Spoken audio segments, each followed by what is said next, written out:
In the 1800s, owning slaves was a common thing for plantation owners. Most plantations had just a few slaves that worked on the fields, but larger ones owned by richer owners usually had more. Two of the main slave ranks were field slaves and domestic slaves. Most slaves were field slaves. These slaves were usually men, but sometimes women worked on the fields as well. A typical day for a field slave would usually consist of mostly harvesting crops or picking cotton. They received cheap clothing, little food, and low-quality huts for housing.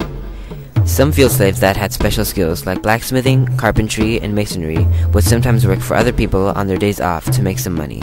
If a slave saved enough money by doing this, they could sometimes buy their freedom. A woman named Harriet Smith says that she was a field slave, along with her mother and her grandmother. Well, he had my grandma and my ma. My ma was a cook and grandma, and them, they worked in the field and everything. I remember when she used to plow oxen. I plowed oxen myself.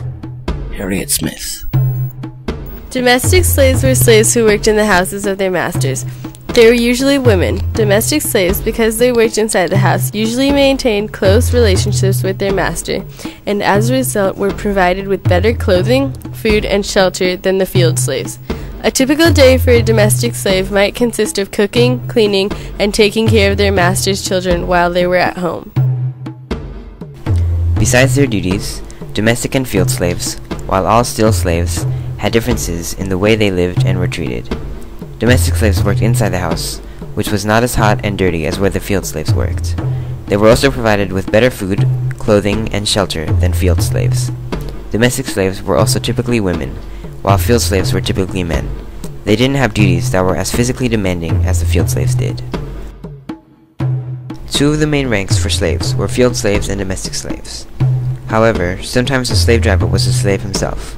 An ex-slave named Wes Turner recalled a slave named Gabe, who was the slave driver on a plantation. Anytime old massa got a slave that been cutting up or something, he'd tell Gabe to go give that slave a lashing. When massa was there, he would lay it on because he had to. But when old massa wasn't, he would never beat them slaves. West Turner.